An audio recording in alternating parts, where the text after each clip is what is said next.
السلام عليكم ورحمة الله تعالى وبركاته. ان شاء الله كنتمنى كاع تكونوا بخير وعلى خير. شكرا بزاف على المشاهده، على الدعم وعلى التشجيع وعلى لي كومونتير الزوينه ديالكم. اليوم جيت باش نشارك معكم البغري اللي كيكون رائع كما كتلاحظوا معايا وكيصدق معكم في اول تجربه. غادي نصايب واحد بالكاكاو وواحد اخر سون كاكاو، خصوصا للمبتدئات غادي يصدق معكم في اول تجربه، كيجي رائع جدا. دونك غادي نمروا للطريقه وكذلك طريقه التحضير، يعني غادي نتقاسم معكم ادق التفاصيل.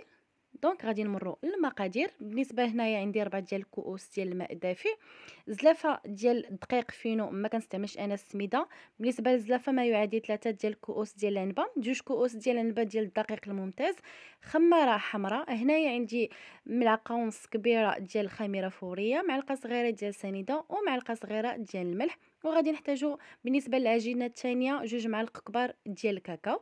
دونك غادي نمروا لطريقه التحضير. بالنسبه للكاس ديال مولينيكس كنكون ديجا درت فيها الماء كيف ما ديجا لاحظتوا معايا، كنزيد عليهم الخميره والسكر والسنيده.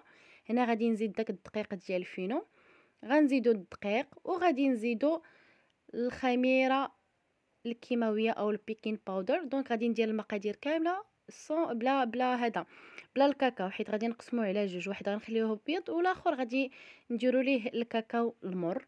يعني دونك ما كنكون طحنته، يعني بالنسبه للماء غيبقى لكم على حسب العجينه ديالكم، ما خصهاش تجي ثقيله وما خصهاش تجي عاوتاني رخوه وخفيفه بزاف. هنايا زدت ليه انا مازال واحد جوج كيسان ديال الماء اللي كيكون دافئ، حيت عندي الدقيق كيشرب.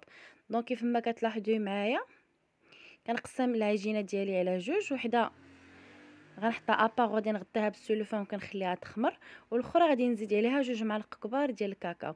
يعني دونك بالنسبه للكاكاو كناخذو انا مر، يعني زدت عليها 2 معالق كبار ديال الكاكاو. سينو الا شتي بالنسبه للون ديالو ما عجبكش او جا غي مارون كزيدي عليها مازال واحد المعلقه باش يكون الخليط ديالك اسود، وكيعطي واحد المذاق اللي كيكون زوين، خصوصا منين كتقدميه مع النوتيلا او مع شي غاناش او شي صوص ديال الشوكولا. صراحه كيكون واحد المذاق اللي هو رائع.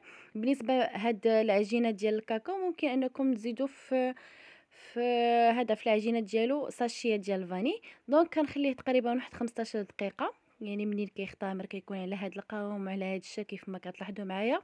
كنكون شاعله المقلاة اللي غادي نطيب فيها البغري اللي عندنا كيف ما كتلاحظوا معايا. بالنسبه للطريقه اللي كنستعمل انا شخصيا، يعني كنطيب البغريره ديالي، من بعد كندير عليها شويه ديال الماء ديال الروبيني كنمسحها، يعني كنخليها شويه تتبرد، عاد كنضيف العجينه الاخرى. يعني ملي كنسالي الطياب ديال البغرير اللي عندي، يعني كيف ما كتلاحظوا بالنسبه للتقديم تقدمت مع شويه الزبده وشويه العسل.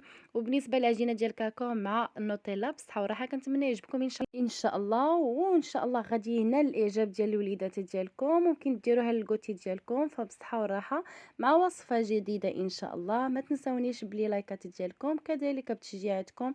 مع السلامه وامسيه سعيده.